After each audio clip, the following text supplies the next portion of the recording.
Hi, welcome to Get Personal with Finance. Today I have a question. It's like a many-part question, but it's a good one. What credit cards do you use and why? And what credit cards do you recommend for someone starting off?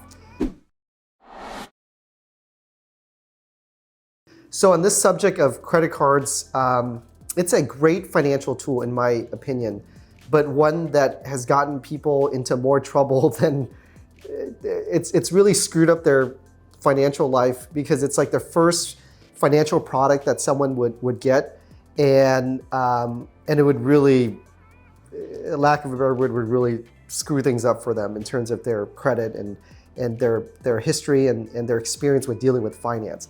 So what credit cards do I use and why? So I've learned to simplify the credit cards that I have. So I have 3 credit cards, one personal, only one with my bank, that I've had since I was 18, that my sister, as soon as I was 18, because she used to work for a bank, she said, hey, I want to help you set up a bank account so you can learn about finance.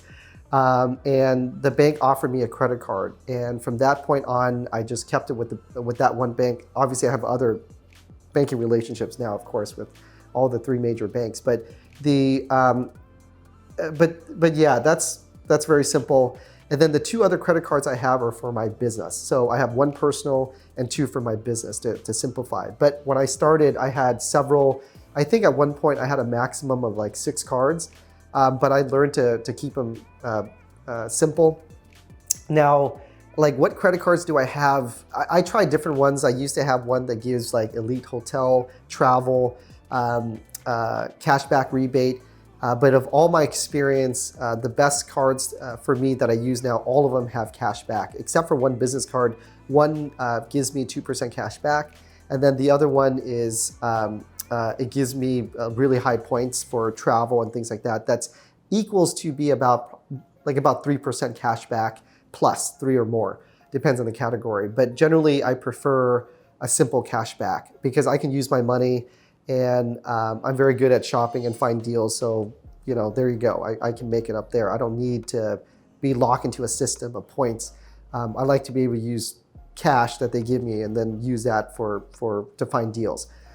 So with that being said, like I don't want to get into the specific what card is best because like I just shared with you, for me, that's what works best for me. Other people, it's different.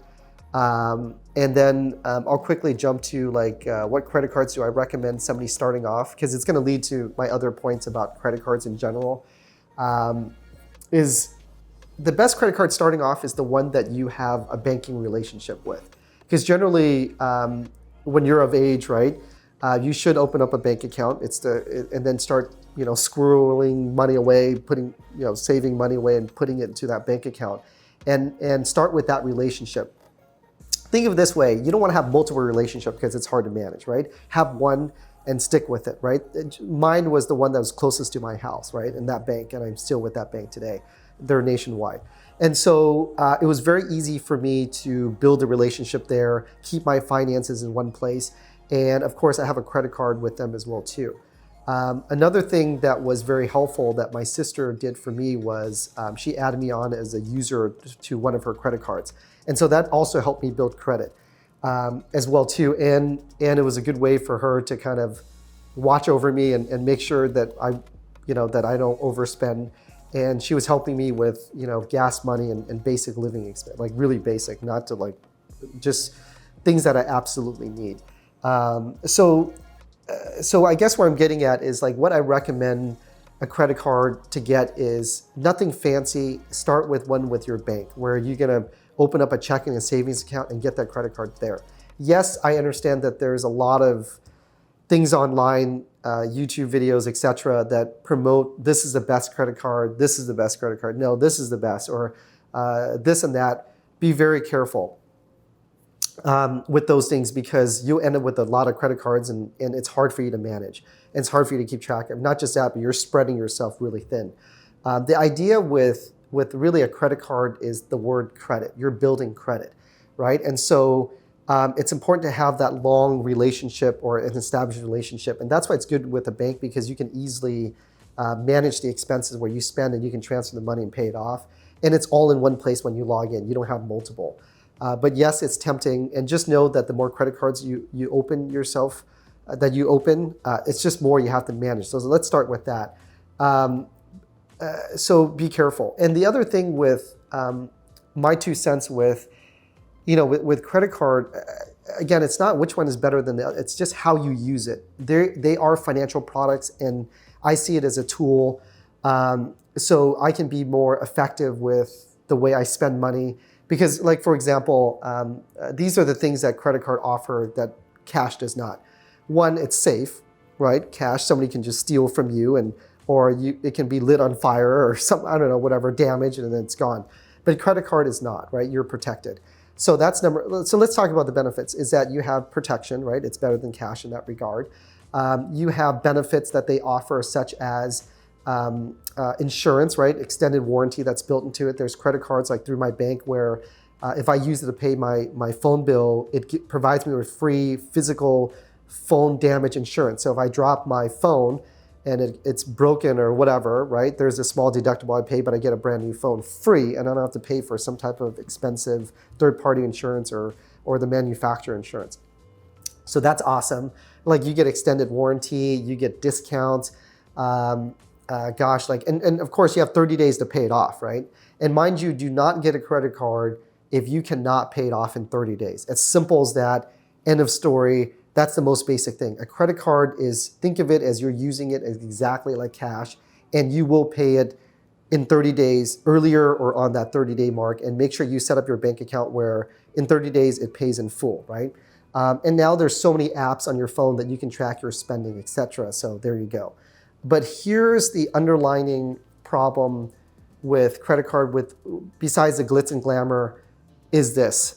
And a lot of people don't talk about this, but if you have a credit card, you will spend more than if you don't. Statistically, that's just the nature of what it is. And that's why it's so profitable for credit card companies, is because it primes somebody to spend more, because credit card makes it easy to spend. And so by doing that, it really kind of screws your psyche. It's almost like, you go to a casino, you don't play with cash, you play with chips. So instead of using cold hard cash, that there's an emotional attachment to it. By the way, there's a study that shows that when you hold, a credit card versus holding real cash, the emotion is a lot stronger reaction to like physical green cash than it is to like a piece of plastic, or it's titanium or carbon, whatever material, cool material it is, it doesn't matter. So that's where I think where people get into trouble, because they're not understanding kind of the psychology behind that product, which is a credit card. So because they don't take it seriously, or they don't think much about it, they become a victim of our consumer-based economy, where it's designed, it entices us, and it makes it easy for us to spend, because that's what makes our economy go round. And so we get roped into that, and then before you know it, we end up with more stuff than we need. That's evident.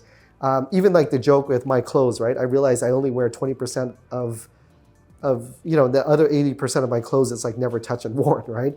There's just the other 80% that we have. It's like not needed. I mean, you can look at minimalism studies or habits around that and data. It's fascinating, but and we end up with buying things that we just don't need, and sometimes. And what's worse is we end up buying things that then, triggers us to have more responsibility of liability, like a fancier car or more extra stuff or more video games. So it takes up more of our time and distracts us, or buying more things that I don't know, that complicates our life as much as we think it simplifies it.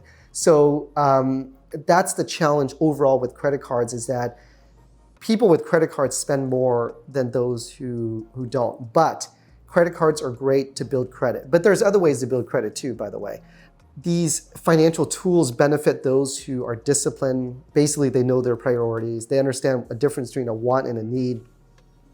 And they're very future focused, and they understand the objective of them using a credit card and being in control of their finances is so they can build credit. So in the future, they can, let's say, make a car purchase on a lease or a car purchase and they finance it, they get lower rates. Or if they ever start a business, they're able to get better rates. If they rent or something, they have good credit. It's that, like, it serves a very specific objective. I think the problem is that people don't think about these things before. They just kind of think, oh my God, like, I was at my college and there was a booth and they were giving out, on a cold day blankets, right? And I signed up for a credit card. They don't think much of it. And then, and of course, because now that you're in the credit card system, they promote you with new deals, travel deals, more things to spend. And before you know it, you're now spending money, et cetera, that you cannot pay back, or it stretches your finance. And then there you go. So it's one of those things where I get it. People, look, I know what a credit card is. People know what a credit card is, but they forget about the kind of the psychology behind it and why credit cards were invented and how that can be a double-edged sword for you, where you can use a credit card where it works for you, because you're so disciplined that you don't overspend, you just use it like you would cash, and you get rewarded for it because of benefits, points, and all those things we talked about.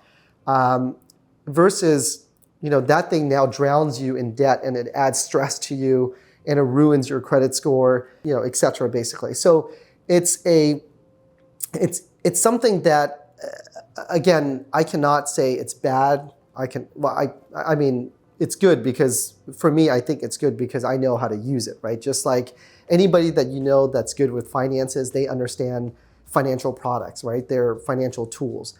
Like the other thing that, on the subject of credit cards is, now there's this buy now, pay later, or you pay over increments of without any interest or very little interest. Again, those things are great, right? But you kind of figure out why these things are now invented, because retailers like it because they can entice you to buy something that you normally can't afford. So that's a problem. They're buying something you cannot afford. Or the other thing is get you to buy something that you wouldn't think about buying before, right? Because now they make it easier for you. So you kind of see now that if you drown yourself in all these payments, you will never get ahead. You don't feel that you have control over your finances. It's constantly money in, money out. So you have an in and out cash flow model where money comes in, money comes out. There's no money in, you get to save it, and whatever's left, then you spend. Now it's just money in, money out all the time, and you find yourself just kind of spinning your wheel and you're not getting ahead, right? And you're just debt piled on debt, and then there's interest payments.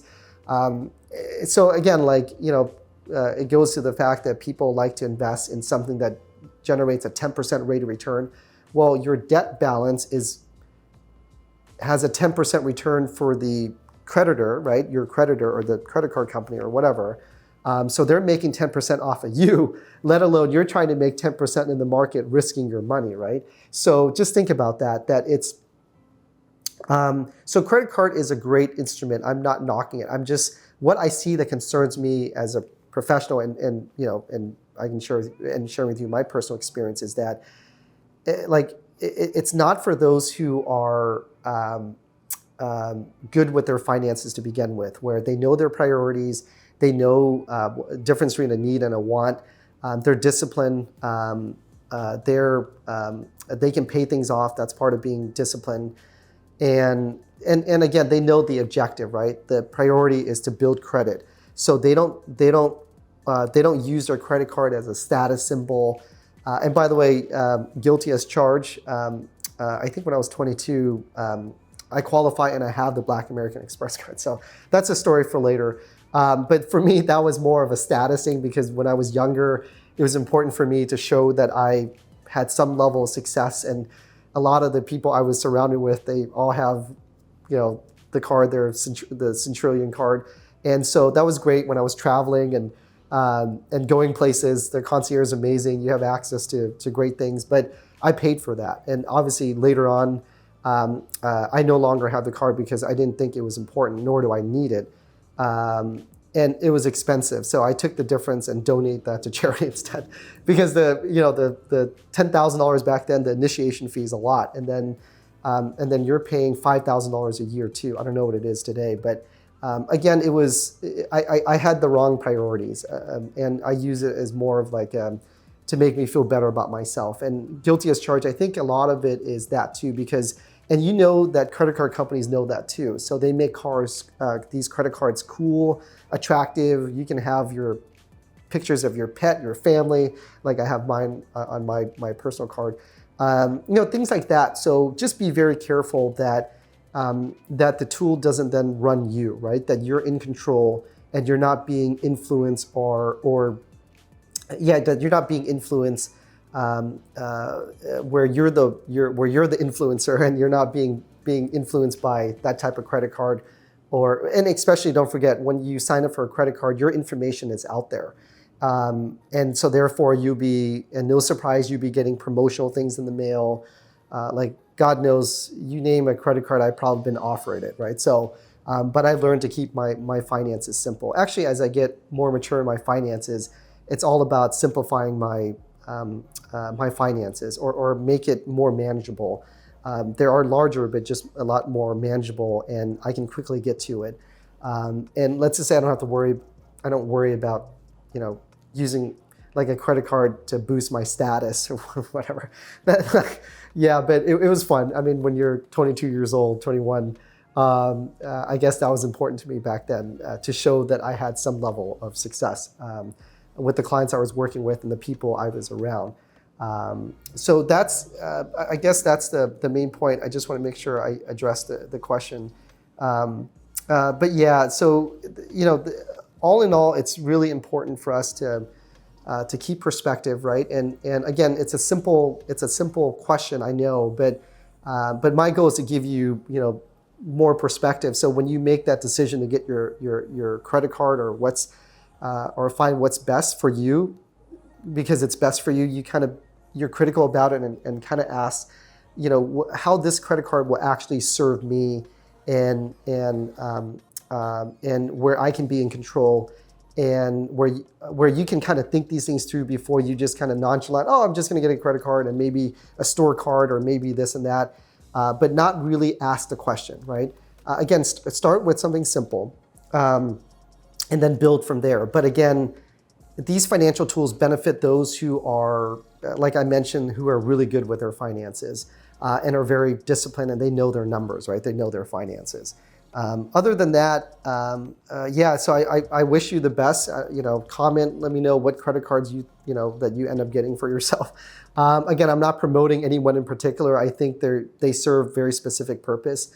But again, don't be fooled but just know that when you do get a credit card, most people do tend to spend more. So know that in the back of your mind. Part of this is just being self-aware, so you can check your emotions and your spending habits. But other than that, again, a credit card can work really well for you. It provides wonderful benefits that are free. And I don't think it's necessary to get these cards that cost money, in my opinion, unless it serves a specific purpose for you. Again, there's not one that's better. It depends on what your planning is, right, to do with that tool and that resource. So with that, I'll see you in the next video. Please like, subscribe. Thank you.